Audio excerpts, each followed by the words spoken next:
Assalamualaikum. Waalaikumsalam warahmatullahi wabarakatuh. Udah siap ya?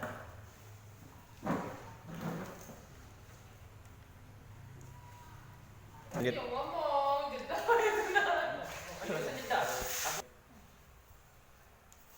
Baiklah. Bismillahirrahmanirrahim. Selamat pagi anak-anak. Pagi, Pak.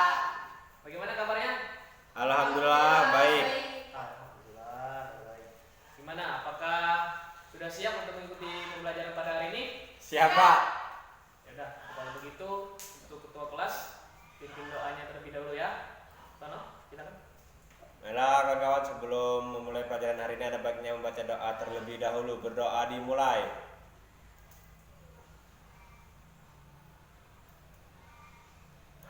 Selesai. Lah, Bapak absen dulu ya.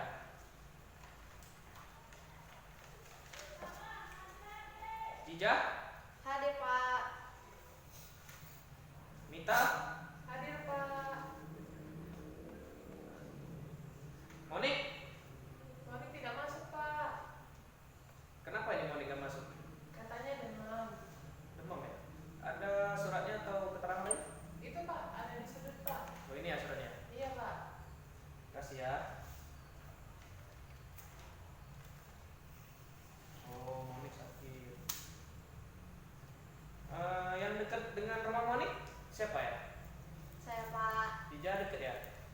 Nah nanti ajak teman-teman yang lain ya Oke, untuk Pak. besok ke rumah Monik biar Monik bisa cepat sembuh.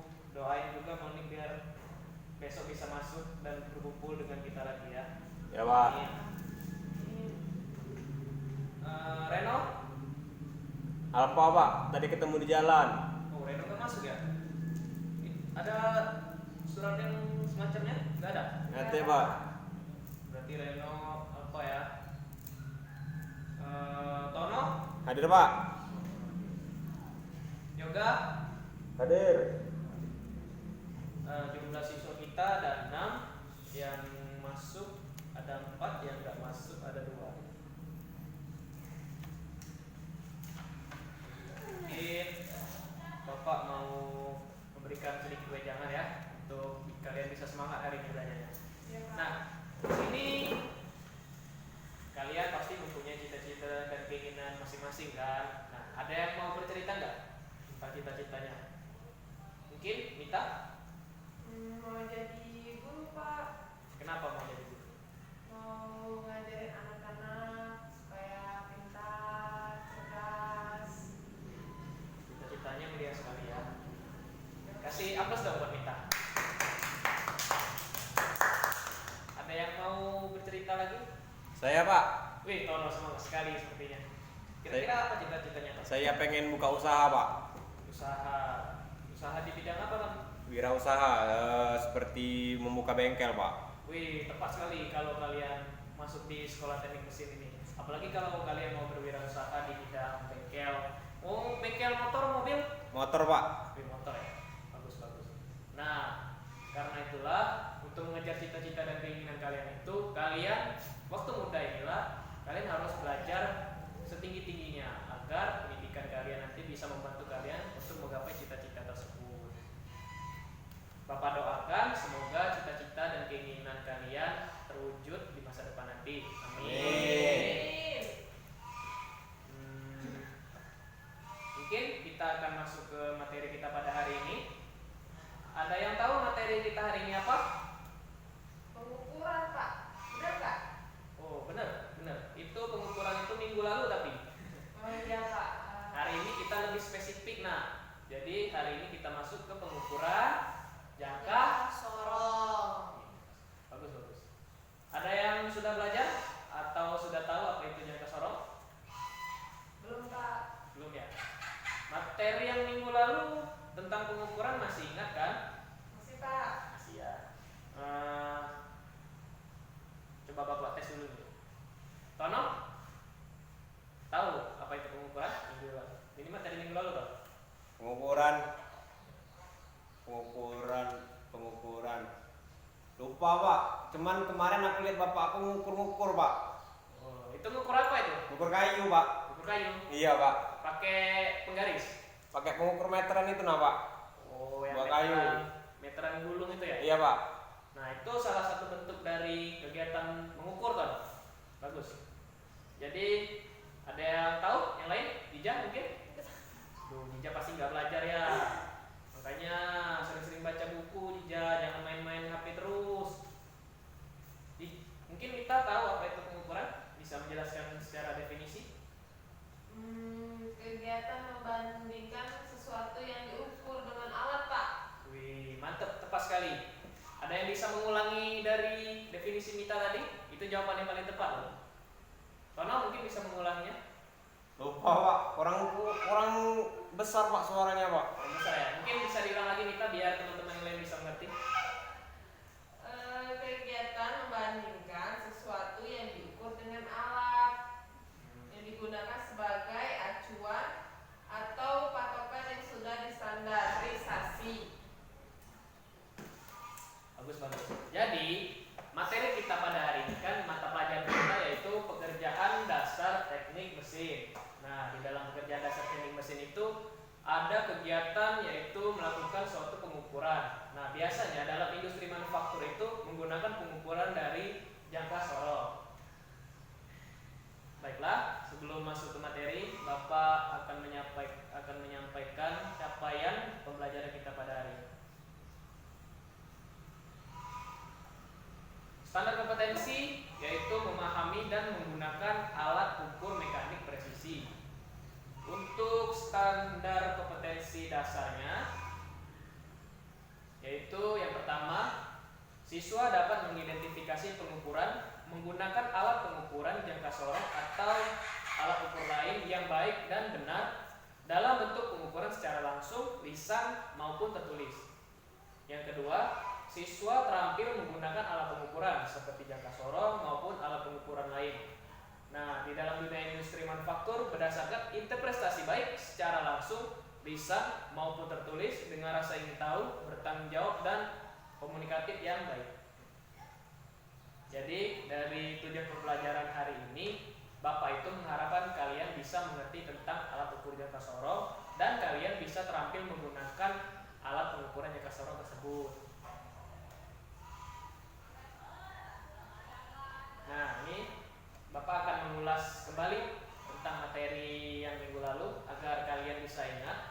Nah, pengukuran merupakan suatu kegiatan membandingkan sesuatu yang diukur dengan alat yang digunakan sebagai acuan atau patokan yang sudah distandarisasi oleh internasional. Nah, jadi alat-alat ukur biasanya kan di situ memiliki suatu satuan seperti milimeter, sentimeter dan juga meter. Nah, jadi di sana mereka dari penjuru dunia lain bersama-sama merembukan dan memusyawarahkan untuk bisa dilakukan standarisasi atau itu menjadi patokan utama dalam suatu pengukuran. Nah, biasanya dalam pengukuran itu selalu terdapat ketidakpastian. Nah, biasanya itu suatu ketidakpastian itu disebabkan oleh adanya keterbatasan alat ukur. Nah, contohnya dari penggaris itu kan mampu mengukur 30 cm ya paling panjang, biasanya kan ada penggaris yang berapa itu. Nah, kalau kita ingin mengukur jalan dari Prabu ke Batu Raja, tentu saja alat ukur tersebut tidak bisa digunakan kan. Nah, contohnya itu yang tidak terdapat ketidakpastiannya. Lanjut. Nah, jangka sorong. Ada yang sudah tahu apa itu jangka sorong? Alat ukur yang mampu mengukur jarak, kedalaman, maupun diameter dalam suatu objek dengan tingkat akurasi dan presisi yang sangat baik atau kurang lebih 0,05 mm. Pinter ya kalau lihat PPT. Iya. Ada yang sudah pernah lihat bagaimana alat ukur jangka sorong? Belum pak. Belum ya? Mita sudah pernah lihat? Belum, Pak. Dija belum? Belum, Pak. Ya udah, di sini nanti Bapak akan menanyakannya. Nah, Bapak jelaskan dulu ya. Hasil pengukuran dari ketiga fungsi jangka sorong. Nah, ketiga fungsinya itu kan jangka sorong itu mampu mengukur jarak, kedalaman dan juga diameter atau suatu jarak luar. Nah, tapi kelemahan dari jangka sorong ini dia itu mempunyai keterbatasan seperti yang Bapak sampaikan tadi. Alat ukurnya itu hanya bisa mengukur hingga sekitar 20 sentian lah.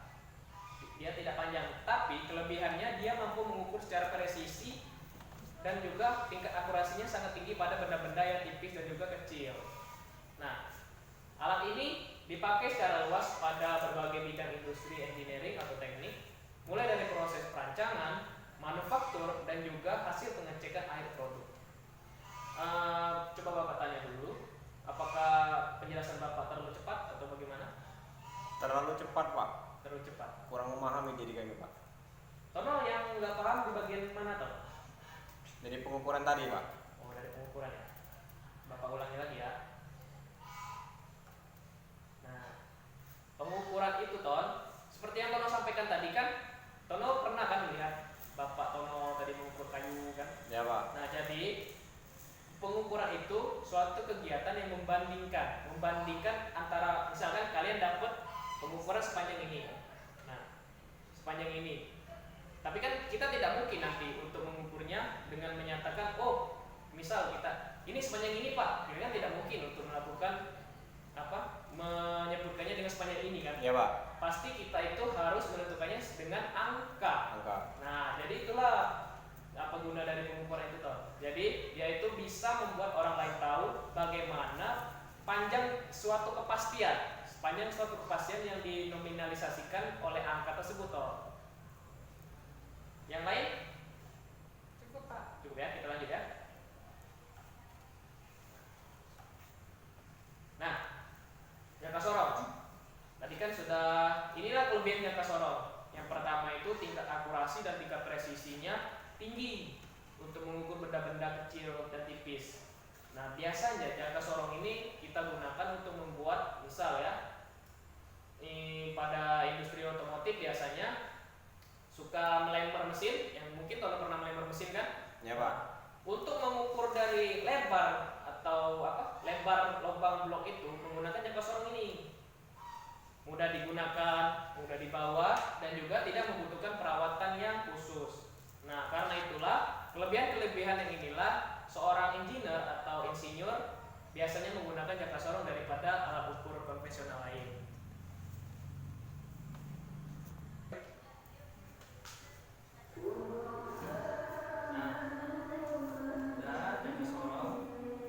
Sudah mengerti belum tentang yang jangka sorong?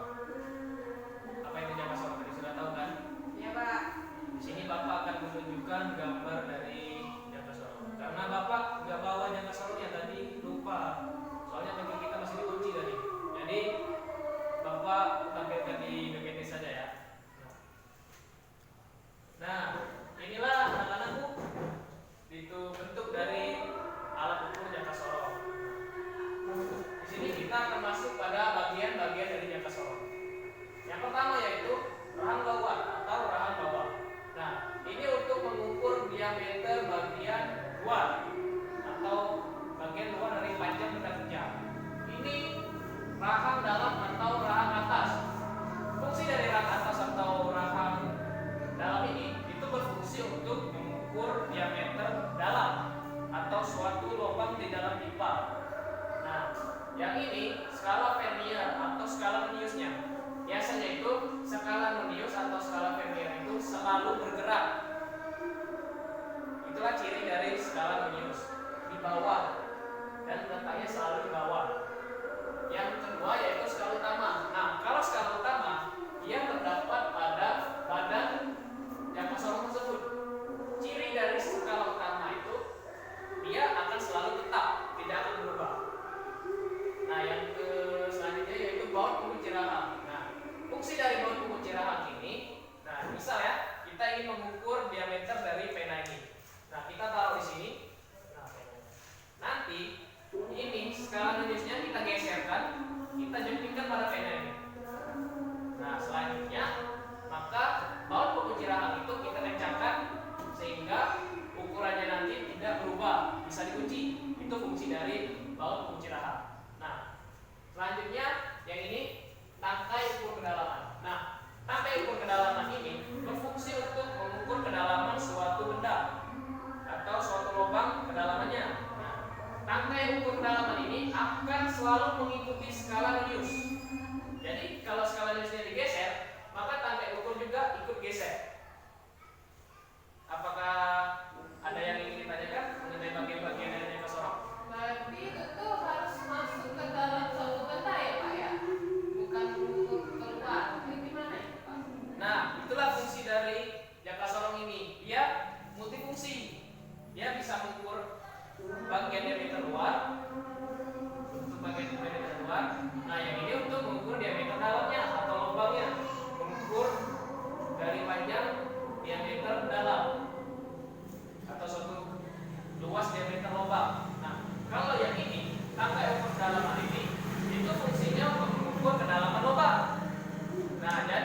Pak, maaf. Nah, lanjut. Tadi kan kita sudah tahu apa itu fungsi dari jangka sorong dan bagian-bagian dari jangka sorong. Nah, di sini ada yang sudah pernah menggunakan pengukuran jangka sorong belum? Belum Pak. Belum ya? Nah, jadi di sini Bapak akan menjelaskan bagaimana cara membaca hasil pengukuran dari jangka sorong tersebut. Nah, tadi kan misal, ini Bapak kasih contoh ya, ini contoh soal. Tadi kan kita sudah menjepit di bagian bahan yang bagian bawah ya. Nah, sudah kita kunci. Nah, misalnya ini didapatkan hasil pengukurannya. Nah, ini kan tadi yang skala Lunius yang selalu bergeser kan. Nah, ini skala utama. Jadi, cara yang pertama yaitu kita baca dari skala utama yang di atas terlebih dahulu. Nah, perhatikan angka utama atau angka skala utama di bagian atas garis merah tebal. Yang mana? Ini kan skala utama. Yang pertama itu kita lakukan adalah membaca skala utama terlebih dahulu. Skala utama yang atas, skala Lunius di bawah. Jadi, skala utama terletak pada angka 2 atau 2 cm kan. Kalau dimasukkan ke dalam ini dia akan menjadi 20 mm. Ini kan 20, 21, 22, 23, 24, 25, 26, 27, 28, 29, 30. Ini kan semuanya 30 mili. Nah, perhatikan angka 0. Angka 0 pada skala Lunius. Nah kan, pada skala Lunius, angka 0 pada skala Lunius, dia terakhir garisnya itu terletak pada garis apa? Pada garis skala utama yang mana? Nah ini dia ini kan 0 kan? Nah, skala Luniusnya 0. Perhatikan garis sebelumnya. Di sini kan garisnya menunjuk pada angka 21 mili. Ngerti kan? Ngerti Pak? Ya, ini kan 20, 21, 22, 23, 24, 25, 26, 27, 28, 29, 30. Nah, perhatikan garis 0 dari skala Lunius. Garis 0 ini kan dia menunjukkan pengukuran terakhir yaitu pada garis 21. Nah, pintar. Nah, jadi kita tulis terlebih dahulu 21 mm ya. Nah, selanjutnya, cara yang kedua yaitu menentukan skala Vernier atau skala Luniusnya. Nah, cara yang kedua ini agak lumayan rumit karena mata kita dituntut harus jeli melihat garis yang bertemu secara tepat pada skala Lunius dan skala utama. Nah, jadi dari pengukuran ini coba kalian perhatikan pada angka keberapa atau garis keberapa suatu garisnya itu bersinggungan lurus. 4 Pak. 4, coba saya koreksi dulu ya. 0, 1, 2. Oh, itu 3 Pak. Wih, bagus. Kalau sudah nyambung ya. Jadi, ini kan 1, 2, 3, 0, 1, 2, 3. Nah, pada garis yang bersinggungan lurus ini, ternyata skala Luniusnya itu menunjukkan angka 3. Nah, jadi karena jangka sorong ini memiliki ketelitian antara 0,05 mm, jadi dituliskan 0,3 mm.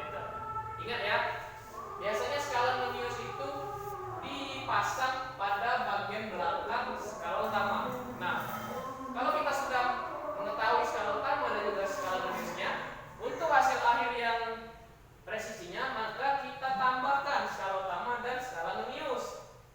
Kan skala utama tadi kita dapatkan 21 kan? Nah, skala Luniusnya tadi 0,3. Jadi kita tambahkan 21 ditambah 0,3. Hasilnya ternyata pengukuran dari diameter luar pena tadi ternyata 21,3 mm.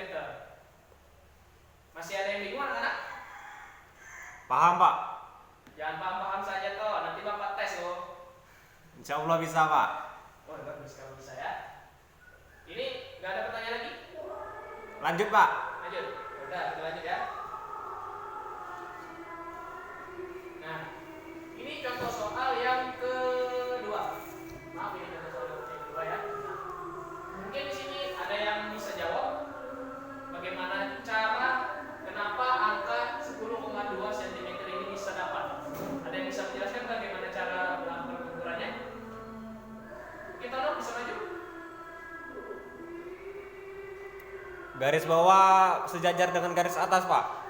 Wah, bagus. Itu cara yang kedua ya untuk menentukan skala minusnya. Skala utamanya kenapa bisa 10? Kurang jelas, Pak. Kurang jelas ya. Kurang Nah, paham. Jadi Bapak jelaskan lagi ya. Skala utama atau 10 cm ini didapatkan dari, lihatlah angka 0 pada skala Memmius atau skala di bawah. Skala Memmiusnya nolnya kan tepat berada di sini. Nah, jadi lihat angka skala utama yang di atas sebelumnya. Ternyata dia menunjukkan angka 10. Ini kan tadinya 10. Nah, tapi kalau angka 0 ini terletak di sini. Nah, jadi skala utamanya berapa kalau angka 0 skala Memmiusnya terletak di sini?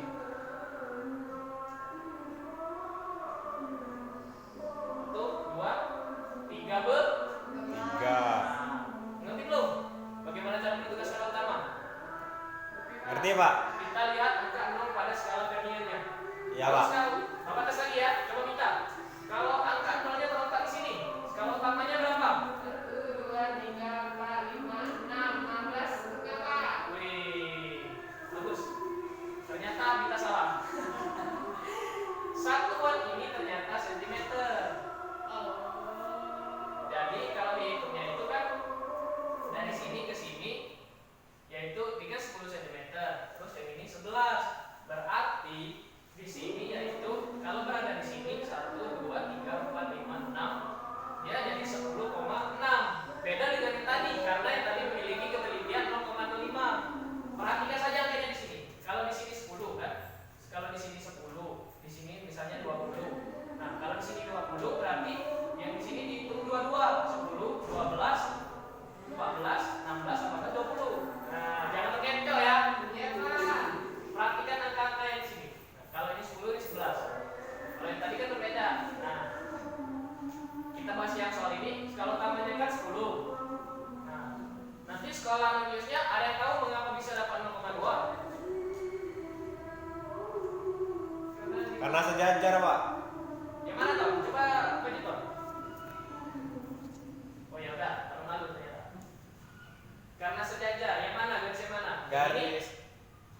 Garis yang dekat 0 itu, Pak. Yang mana yang ini?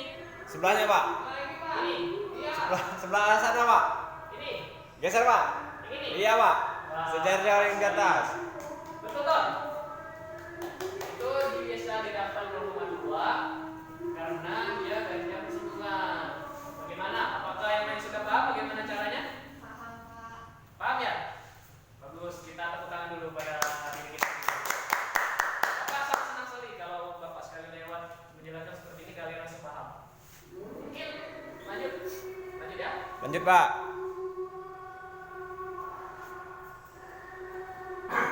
Nah, ini contoh soal yang ketiga. Nah, jangan sampai terkecoh. Ini berbeda lagi loh. Ada yang bisa menjelaskan? Mungkin Bapak saja yang menjelaskannya. Nah, skala utama yaitu 11 mm. Perhatikan di sini kan, dari sini garisnya 0, 1, 2, 3, 4, 5, 6, 7, 8, 9, 10. Ini tunjukkan 1, ini kan 1 cm. Karena ini 1 cm dibagi 10 garis, berarti ini adalah milinya. Jadi ini adalah 10 mili, ini 20 mili, di sini 30 mili, di sini 40 mili. Nah, ini kenapa berbeda skala Memmiusnya? Karena ini berbeda lagi. Berbeda lagi angka akurasi kepresisiannya. Yang tadi kan 0,05. Yang ini lebih presisi lagi, dibagi 1000 dibagi 2/1000. Jadi 0,02 mm tingkat presisinya.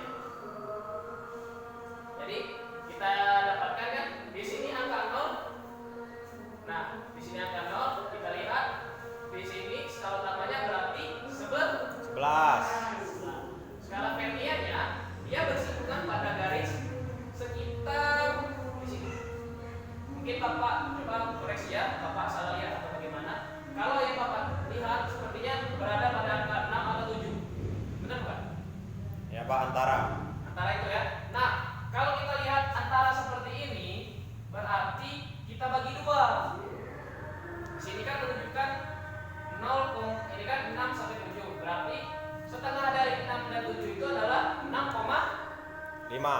Kenapa 0,5? Soalnya di tengah Pak. Oh iya, bagus bagus. Di tengah, Pak. Karena 0,5 tambah 0,5 itu adalah 1. 1. Nah, itulah kenapa skala Vernier 0,65. Sudah deh, kalau kita ketemu skala utama dan skala Vernier, kita jumlahkan saja. Itulah ukurannya. 11 ditambah 0,65 yaitu 11,65 mm atau 1,165 cm. Gimana anak-anak yang lain? Apakah masih ada yang kurang jelas? Jelas Pak. Jelas ya? Yaudah, Bapak tes ya.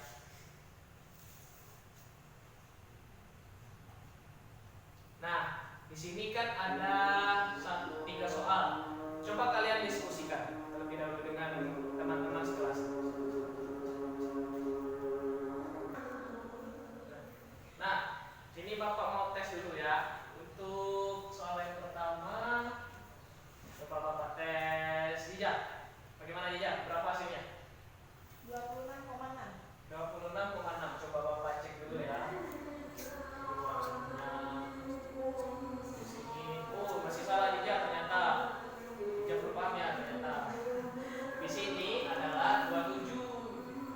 Karena 21, 22, 23, 24, 25, 26, 27. Betul tadi 0,6-nya. Ternyata Jija sudah sebenarnya Jija paham tadi kan? Hanya mata Jija saja mungkin yang kurang jelas. Untuk soal kedua, coba Mita. Berapa? 31,7 Pak. Benar nggak? 31,7. Bapak cek dulu ya. Wih, betul. Tepuk tangan untuk Mita. Untuk soal nomor 3, mana ya? Yoga. Paham nggak Yoga? Paham Pak? Paham ya? Berapa hasilnya Yoga? 68,6 Pak. 68,6. 68,6. 6. Bapak cek dulu ya. Kenapa kalian bisa tahu itu 6? Padahal di sini nggak ada angka 6. Sebelum angka 7 dong Pak. Wih, mantap sekali. Tepuk tangan lagi. Kenapa bisa ketemu angka 6? Karena walaupun di sini nggak ada angka 6, kalian kan sudah tahu angka seperti itu adalah 6. Ternyata di sini 65, 66, 67, 68. 8. 8 ya. Skala Arrhenius-nya yaitu 5, 6, jadi 68,6. Wih, betul ya, Kak? Artinya kalian sudah mengerti semua ya tentang materi kita hari ini. Mungkin materinya itu saja. Masih ada yang perlu paham tidak? Paham Pak. Paham Pak? Alhamdulillah. Nanti Bapak kasih tugas ya. Nanti kalian kerjakan di rumah tentang pengukuran gas sorong ini.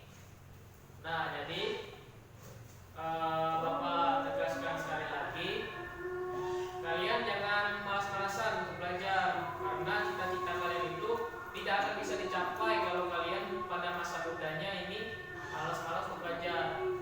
Makanya kalian itu selalu ingat dengan orang tua kalian, doakan orang tua kalian agar orang tua kalian bisa sehat, agar kalian bisa sukses dan membahagiakan mereka sebelum mereka meninggal. Amin. Amin.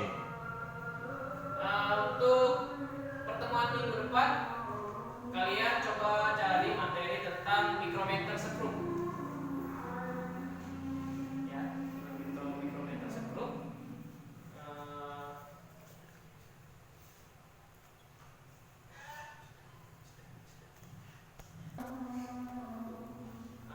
Baiklah, mungkin materinya sampai di sini saja ya anak-anak. Terima kasih atas partisipasinya. Jangan lupa tugas yang Bapak kasih dikerjakan ya. Minggu depan dikumpul. Siap Pak. Artinya jam pelajaran kita mau habis ya. Ini kita lagi istirahat. Sepertinya perut kalian ini sudah lapar ya. Bapak sudah lapar ya? Iya Pak. Bapak lihat tadi ngantuk terus. Makanya bangun pagi besok biar bisa sarapan. Lebih dan kurangnya Bapak minta maaf kepada Allah, Bapak mohon ampun. Bapak ucapkan terima kasih. Wabillahi Waalaikumsalam warahmatullahi wabarakatuh. Ntar lagi tunggu saja ya dari istirahatnya.